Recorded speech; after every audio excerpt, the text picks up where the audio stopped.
Naraku, l'antagoniste principal de Inuyasha, est l'un des personnages les plus complexes et fascinants.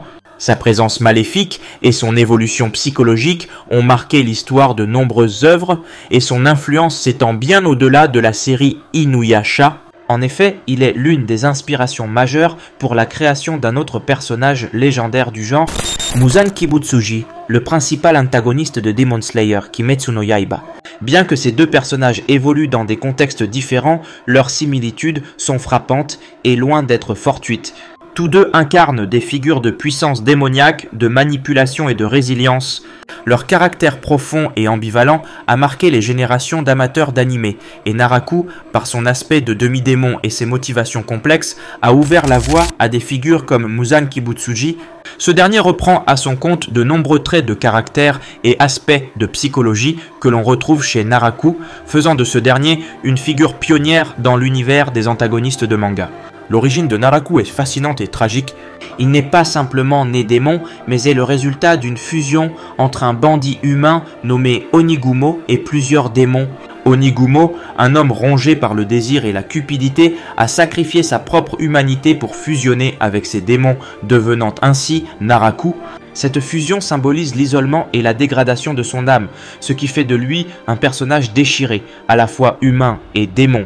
Son évolution physique et morale au fil de la série montre son déclin vers la malice pure. L'une des caractéristiques les plus marquantes de Naraku est son aptitude à manipuler les autres. Contrairement à de nombreux antagonistes qui se battent de front, Naraku préfère utiliser la ruse, la tromperie et la manipulation psychologique pour atteindre ses objectifs. Il manipule non seulement ses ennemis mais aussi ses alliés. En exploitant leurs faiblesses, Naraku est un méchant aux ambitions démesurées. Il cherche à obtenir la Shikon no Tama, une perle magique qui peut exaucer n'importe quel souhait pour devenir un démon ultime et ainsi dominer le monde. Sa quête de pouvoir dépasse les simples rivalités personnelles. Il cherche à manipuler le destin du monde entier. Cela ajoute une dimension épique à sa personnalité et à ses objectifs, le rendant encore plus menaçant pour l'ensemble du groupe d'Inuyasha. Un autre aspect qui le rend spécial est son immortalité et sa capacité à se régénérer. Grâce à son lien avec la Shikon no Tama et sa capacité à prendre de multiples formes, il devient pratiquement indestructible. Chaque fois qu'il semble être sur le point d'être vaincu, il trouve un moyen de revenir encore plus fort. Cela le rend particulièrement frustrant pour ses ennemis et renforce l'idée que Naraku est une menace constante. Naraku n'est pas un simple méchant. Ses motivations sont souvent ambiguës et ses actions montrent un certain niveau de rationalité. Bien qu'il soit dominé par son désir de pouvoir, il a aussi des moments où il montre des sentiments humains, comme la jalousie ou la souffrance, ce qui lui donne une profondeur qui dépasse celle d'un simple antagoniste. Par exemple, sa relation complexe avec Kikyo et Inuyasha, les deux personnages qu'il utilise et manipule tout au long de l'histoire, montrent qu'il a des aspects de sa personnalité qui ne sont pas entièrement maléfiques, mais plutôt motivés par la douleur et la vengeance. La capacité de Naraku à se déformer et à changer de forme rend ses confrontations imprévisibles. Il utilise sa maîtrise de la magie et du corps pour se transformer, se cacher ou se dissimuler dans l'ombre. Cela signifie qu'il peut toujours surprendre ses ennemis et changer le cours de l'histoire en fonction de ses besoins. Naraku incarne le thème de la corruption à la fois physique et morale.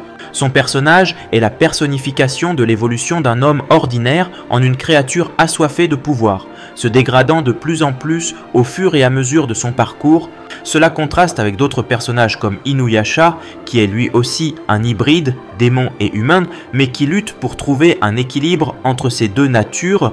Par rapport à d'autres antagonistes de séries animées de la même époque, Naraku sort du cadre habituel du méchant, cherchant juste à détruire ou conquérir. Il est un personnage stratégique qui pousse ses adversaires à la fois dans des batailles physiques et émotionnelles. Ces conflits sont souvent d'ordre psychologique et ses méthodes ne sont pas celles d'un tyran direct, mais d'un individu manipulant tous les éléments autour de lui. En somme, Naraku est spécial parce qu'il incarne une complexité de motivation, une capacité à manipuler et une ruse qui vont au-delà de la simple soif de pouvoir.